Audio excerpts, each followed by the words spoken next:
আসসালামু আলাইকুম রহমতুল্লাহি ওবরকাতুহু। সম্মানিত দর্শক, বাংলাদেশের রাজনীতির যে প্রকৃতি এবং পরিবেশ, বলতে গেলে দিনের মধ্যে ৪ বার করে পরিবর্তন হচ্ছে।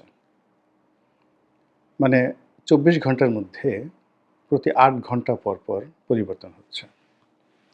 এদেশের কোনো রাষ্ট্রীয় সিদ্ধান্ত, কোনো মন্ত্রণালয়ের সিদ্ধান্ত রাত ২টোর পরে হয়। এরকম নজির আমি ইতিপূর্বে দেখিনি।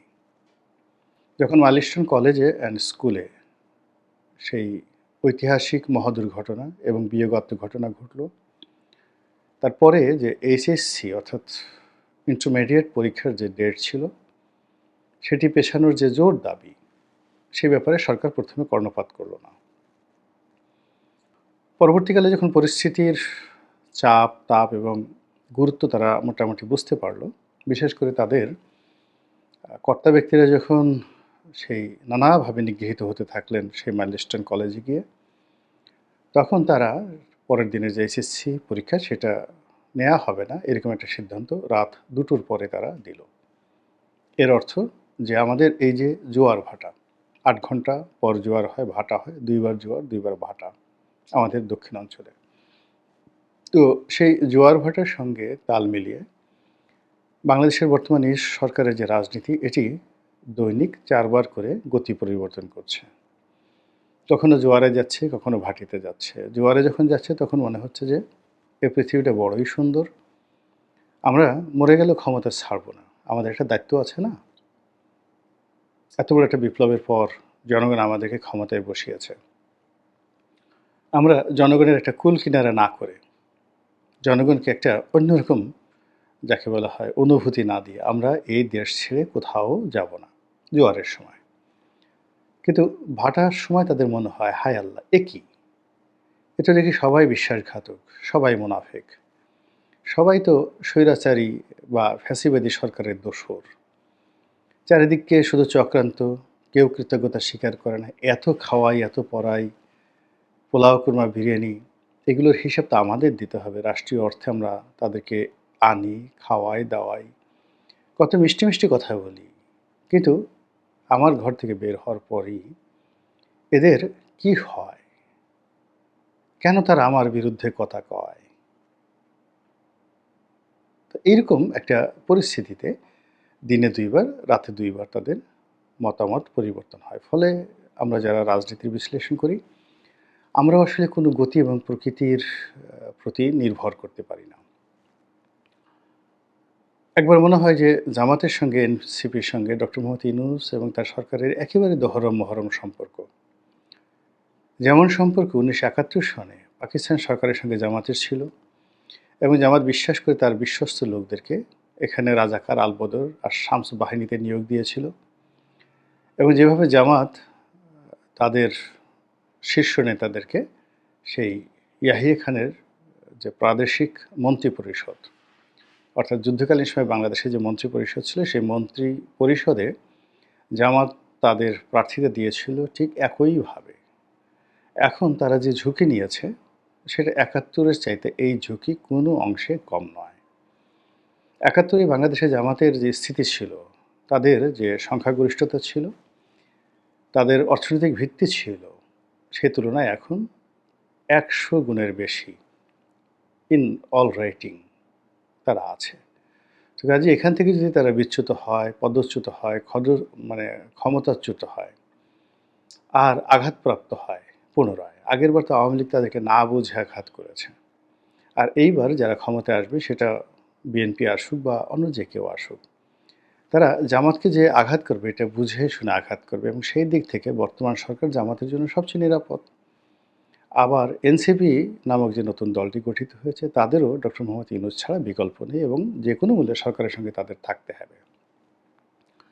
এই সহজ সরল হিসাব অনুযায়ী আমরা সরকার, জামাত, এনসিপি এদেরকে ঐক্যবদ্ধ রেখে এর বিপরীতে আমরা মনে করি যে বিএনপি বা অন্যান্য রাজনৈতিক শক্তিগুলো তারা একটা জটলা পাকানোর চেষ্টা করবে। কিন্তু এটা থাকে না।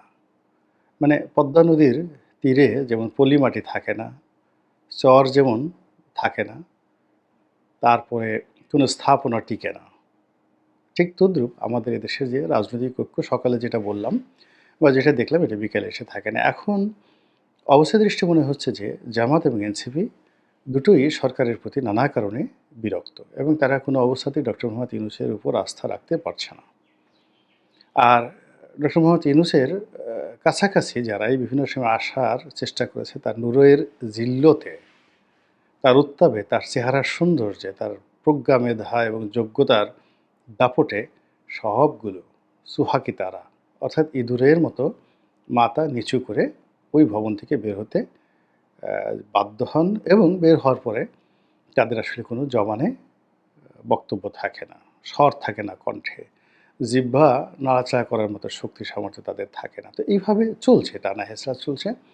কিন্তু এখন আজকের এই যে দিনটিতে আমি ভিডিও করছি সেটি হলো জুলাই মাসের একেবারে শেষ সময়। এই জুলাই মাসের একেবারে শেষ ২-৩টি দিন আছে মাত্র। এখন বাংলাদেশের যে পরিস্থিতি আন্তর্জাতিকভাবে, তারপর স্থানীয়ভাবে এতটা জটিল আকার ধারণ করেছে। যেমন ধরুন, আমেরিকা কোনো অবস্থাতেই ডক্টর মোহাম্মদ ইউনূসকে আর ছাড় দিতে চাচ্ছে না। ডোনাল্ড ট্রাম্প প্রশাসনের কাছ থেকে ন্যূনতম যতটুকু আশা করা যাচ্ছিল, সেই আশার কোনো রকম বাণী শোনা যাচ্ছে না।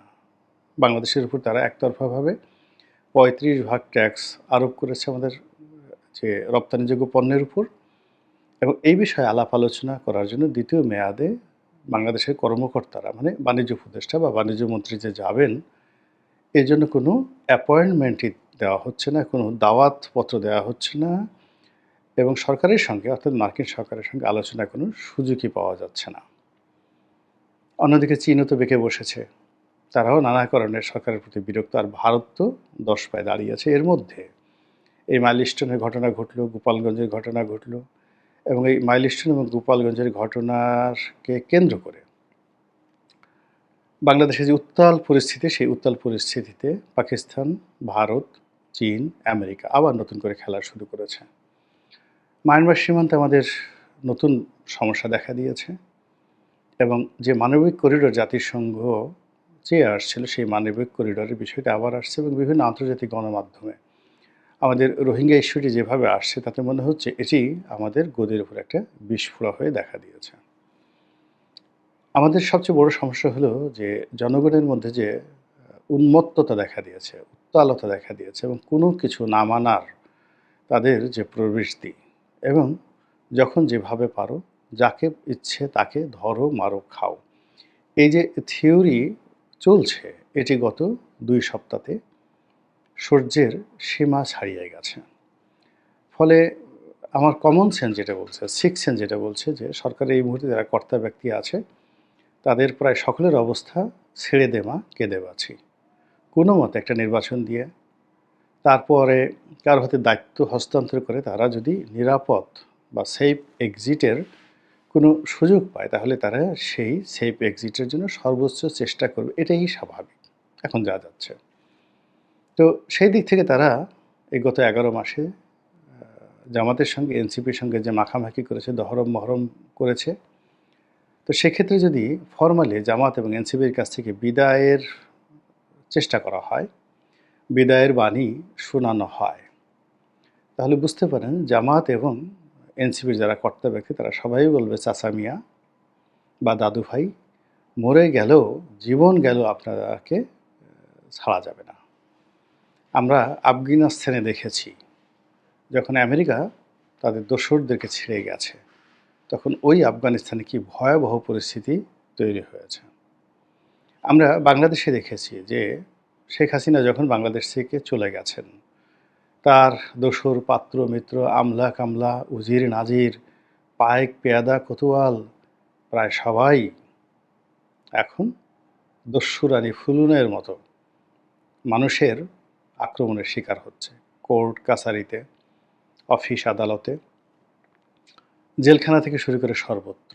তো কাজেই আগামীতে এরকম একটা পরিবেশ যেন সৃষ্টি না হয়, এজন্য আপনাকে ছাড়া হবে না, এটা স্বাভাবিক। এবং এটা যদি ডক্টর মোহাম্মদ ইউনূস এই মেসেজটা বুঝে থাকেন তাহলে তিনি তাদেরকে কখনোই সে কথা বলবেন না যে কথায় তারা বিক্ষুব্ধ হয়ে ওঠে, এবং তিনি বিকল্প সেই ব্যবস্থা করবেন যে ব্যবস্থায় তার একটা নিরাপদ প্রস্থান হয় এবং তার জন্য তার সবচেয়ে বড় নিরাপদ যে অপশনগুলো, সে অপশন সামরিক বাহিনী, সে অপশন বিএনপি অথবা আওয়ামী লীগের মতো বড় দল বা দিল্লির মতো একটি কর্তৃত্ববাদী ব্যবস্থা।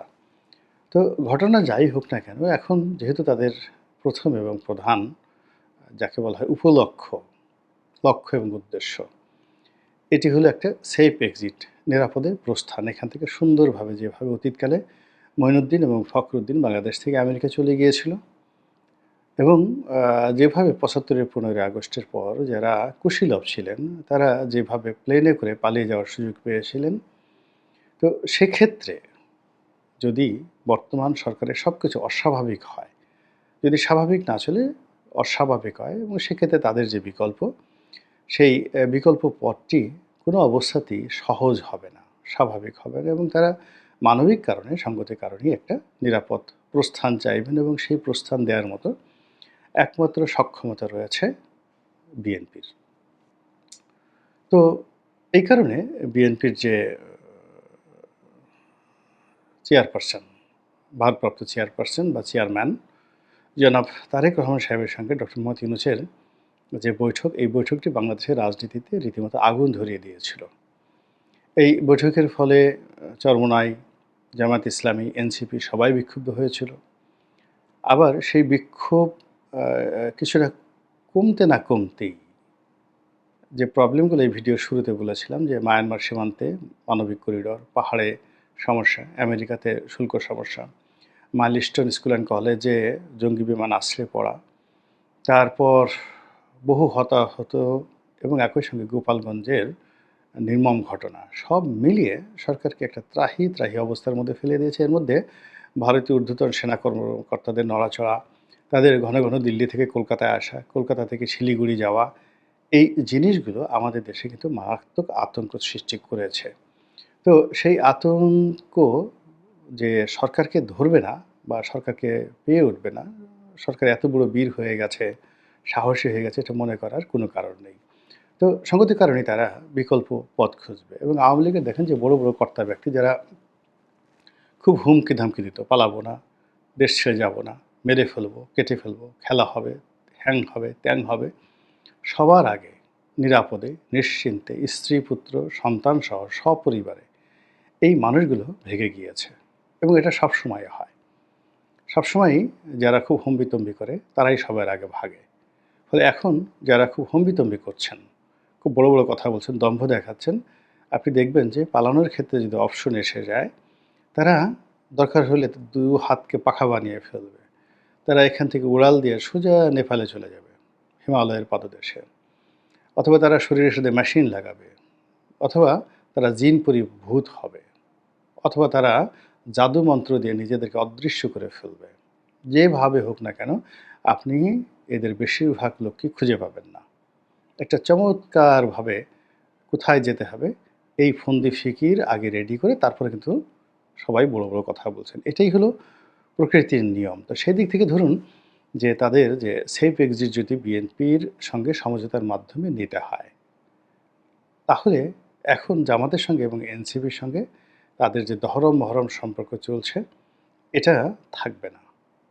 আর সেক্ষেত্রে বলতে গেলে আমরা যেটিকে শব্দে বলি যে বলির পাঠা, সেই বলির পাঠা বানানোর ক্ষেত্রে জামাত এবং এনসিপি ব্যবহৃত হবে, এটাই স্বাভাবিক। এবং বিএনপি যখন ক্ষমতায় আসবে তখন এসে বলেন তো, এই গত কয়েক মাসে যা কিছু ঘটছে, বিএনপি ক্ষমতায় আসলে কিংবা ধরুন আওয়ামী লীগ আসলো, কিংবা ধরেন সেনাবাহিনী আসলো, কিংবা অন্য যে কোনো প্রক্রিয়াতে জামাত আর এনসিপি তারা ক্ষমতার কাছাকাছি আসলো না। তো সেক্ষেত্রে জামাত এবং এনসিপিকে কীভাবে যারা রাষ্ট্র ক্ষমতায় থাকবেন তারা চুম্বন দিবেন, কীভাবে আলিঙ্গন করবেন, কীভাবে আদর যত্ন করবেন, সেই বিষয়গুলো না হয় না ভাবলেন। কিন্তু তারা যে বিপদে পড়বে, তারা যে বলির পাঠা হবে, এতে কোনো রকম সন্দেহ নাই। মহান আল্লাহ আমাদের সবাইকে হেদায়েত দান করুন এবং হেফাজত করুন। আসসালামু আলাইকুম ওয়া রাহমাতুল্লাহি ওয়া বারাকাতুহু।